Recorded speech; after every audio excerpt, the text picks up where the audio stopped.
What's up YouTube, Saf here on Super Saf TV, and in this video we're going to be looking at the key differences between the iPhone X and the Samsung Galaxy Note 8. So straight up, why are we comparing the Note 8, which is a large device, to the iPhone X? Well, these devices are the best offerings from the manufacturers, and this comparison will be the best versus the best. So let's get the size out the way straight away. The Note 8 is the larger device overall. It's almost 19mm taller, but what's interesting is that it's only around 3.9mm wider. Now that does come down to the curved sides of the Note 8, which we'll be talking about in a little bit, and it's also around 0.9mm thicker. In terms of the weight, 21 more grams on the Note 8. And all of these reasons are because the Note 8, as expected, has a larger display, 6.3 inches versus 5.8 inches on the iPhone X. Now, both devices have minimal bezels, which is great to see. And 2017 is definitely the year of minimal bezels. You've got large displays without increasing the size of the bodies too much. And both devices also have OLED technology, which means you're going to be getting vibrant colors as well as deep blacks. Up until now, iPhones have been having LED backlit displays, which are good, but they're never as good as OLED displays. This time we finally have an OLED display, and it's going to be comparable to the Note 8. In terms of resolution, however, the Note 8 does have a higher resolution even with that larger display, so that's 2960 by 1440, and that comes to roughly about 522 ppi. The iPhone X has a 2436 by 1125 pixel resolution. Apple always do that with some of these random numbers, which I do not get. And that's roughly about a 558 pixels per inch density. Now, both of these do have a very high pixel density. The Note 8 edging out here slightly. So if you do have the device up close, and if you're going to be using it for things like VR, then the Note 8 is going to be a little bit better because of the high pixel density. Now, the iPhone X does have 3D touch. Now, that is a pressure sensitive display, so you can press hard anywhere on the display and it's going to give you more options and things. On the Note 8, you only have the home button area, which is pressure sensitive and you can press down hard on. The iPhone X now has a swipe up feature to go home. So that's a change here because there is no longer space for a home button. Now, moving on to the builds, they've never been so similar. We've got metal frames with glass panels on the front and back. So both of these very, very premium. The Note 8, however, is curved from the front as well as the back, and this, as we were discussing earlier, does give it a larger display with a narrower body than you would expect for this screen size. Both of these devices have water and dust resistance, IP68 on the Note 8 and IP67 on the iPhone X.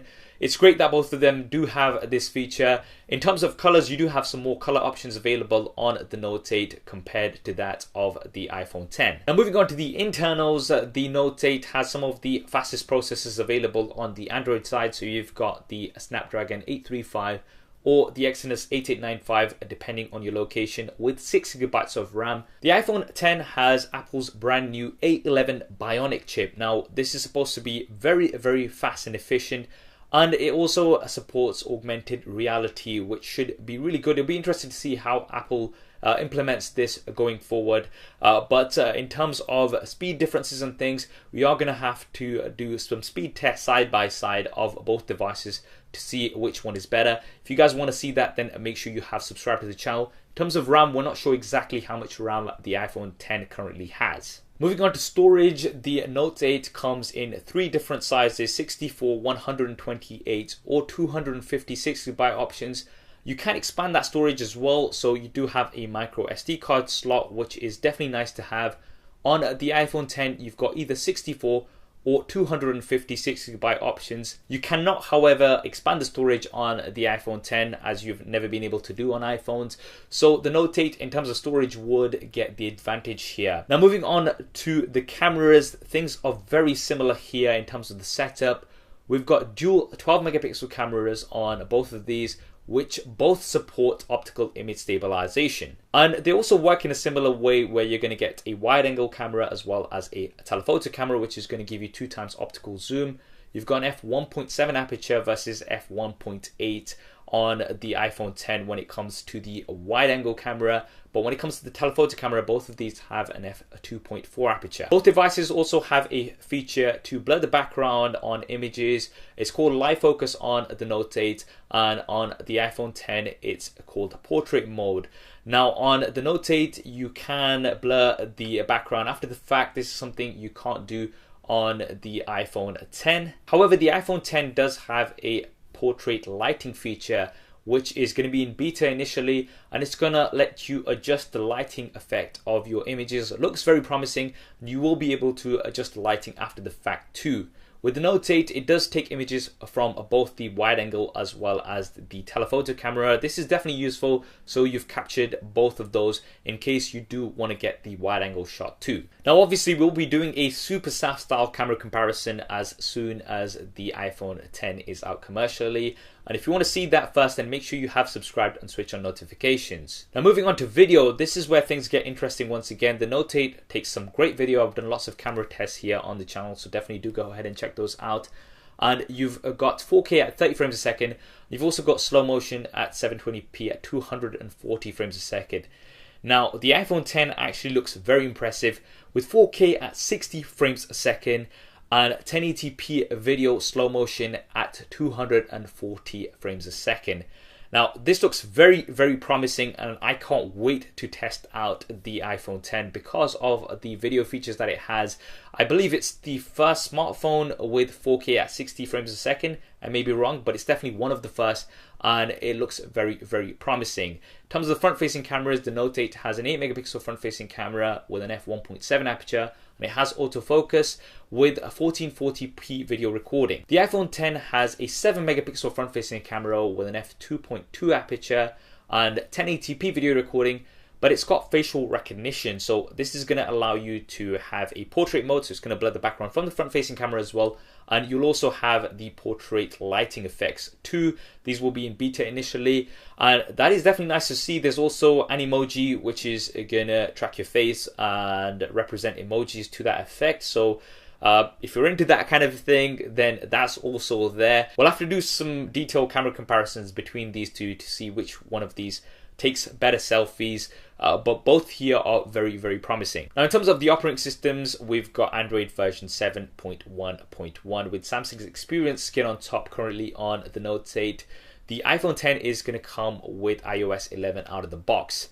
Now obviously it's Android versus iOS. A lot of it comes down to personal preference, so I'm not going to go into a battle here. Android, I find, is a little bit more flexible, and you do have some additional features with the Samsung Experience Skin, such as a multi-window as well as app pair, which is going to allow you to open two apps in multi-window with just one touch. But iOS, I find, is a little bit more simple and straightforward for a lot of people, and you also get updates quicker from iOS compared to that on Android when it has a skin like the Note 8 has. This once again is going to come down to your personal preference. Now let's move on to the additional features that both devices have. In terms of unlocking the device, the Note 8 has a fingerprint scanner which is at the back. The position is slightly inconvenient, and this is something that a lot of people have discussed. But you do have an iris scanner, and you also have facial unlock, so you can point it at your face and that is going to unlock. But it's not as secure, and it can be fooled by a picture. Some people have also tried this. The iPhone 10, this time around, we have no Touch ID. So this has been removed because of the bezel-less display. A lot of people were thinking that Touch ID is going to go on the back, but this is not the case either. We now have Face ID, which is a form of 3D facial recognition. Now, what's funny is that on the actual demo, it failed, but it does look very, very promising in terms of how it's going to scan your face, and it shouldn't be fooled by a picture. How convenient this is going to be compared to just touching the home button, we'll have to wait and see. But this is supposed to be quite a secure form of facial recognition, so it should work pretty well from what Apple are telling us. Now, the iPhone 10 still has stereo speakers as well, which is great. So one on the earpiece and one at the bottom. So you've got better sound on here compared to the Note 8, which has a single bottom-facing speaker. You don't have a 3.5mm headphone jack on the iPhone 10. However, this is something that you do have on the Note 8. Now, although you will get the dongle on the iPhone 10, which is going to go from Lightning to the 3.5mm, it can be inconvenient for a lot of people and just something to consider. On the Note 8, as well as the 3.5mm headphone jack, you do get AKG earphones out of the box, which do sound pretty good. For the personal assistants, you've got Siri versus Bixby. Now, this would take a bit more of a detailed video in terms of which one of these perform better. I've been playing around with Bixby, and it does allow you to take some deep actions, which I hope Siri will be getting at a later point. The Note 8 does have the S Pen as well. This is a unique feature and not something that you're going to find on many of the devices. It can be very, very useful. It's got features such as off-screen memo, which is going to let you jot down a quick memo on the display even when it is off, and that's going to stay on there because of the always on display. You've got live translate, so you can hover over things and it's going to translate those in real time, and it's also going to convert currency for you. And generally with the S Pen for signing documents and things like that, this is going to be quite useful. You've got nothing like this on the iPhone side. Now, moving on to the batteries, the Note 8 has a 3300 mAh battery. It supports fast charging as well as fast wireless charging. With the iPhone 10, we're not sure of the exact size of the battery as yet. Apple have said you're going to get 2 more hours of standby time on it compared to the iPhone 7. So it's difficult to say what the exact size of the battery is and how it's going to impact because of the high resolution display. We'll find out what the exact size is once somebody pops open an iPhone 10, which is not going to be anytime soon. But the new thing on the iPhone 10 is that it does support wireless charging. This is the first on the iPhone side, so it's great to see that we now have wireless charging. It also supports fast charging. This is something that wasn't really mentioned on the keynote, but something that was briefly highlighted on the notes. What we will do is we'll do some more battery tests and things as soon as we've got the commercial version of the iPhone 10 in hand, and we'll also do some charging speed tests to see which one of these charges faster. Now finally, let's look at the price. The Note 8, a lot of people were complaining about the price when it was initially announced. So we're looking at $950 in the US or £870 here in the UK. Now this is not going to seem as bad when we look at the prices of the iPhone 10. So for the same base model, 64GB, we're looking at roughly about $1,000 in the US, or even £1,000 here in the UK. Normally in the UK, as you can see on the note, because of exchange rates, the price in the UK is usually slightly less, roughly about 10% less, and this time around Apple have decided to keep it the same price as dollars, so people in the UK like myself are really being screwed over. So this is something that I'm personally quite disappointed about, and it is a very, very expensive device. If you go for the 256GB model, you're going to be looking at around $1,150 or £1,150. So a very, very premium but very expensive device here on the iPhone 10. The Note 8 definitely also expensive, but it is a little bit cheaper compared to the iPhone 10. In terms of release, the Note 8 is shipping worldwide from the 15th of September. Some people have already got it. I've currently got mine. With the iPhone 10, it's going to be available for pre-order from the 27th of October, a day after my birthday. So hopefully I'll get a lot of money for my birthday, because this is definitely going to set me back. And it's going to be releasing on the 3rd of November. So those are the dates that you need to put into your diaries. So there we have it, guys, the Samsung Galaxy Note 8 versus the iPhone 10 comparison. Both very, very premium devices with a premium price tag.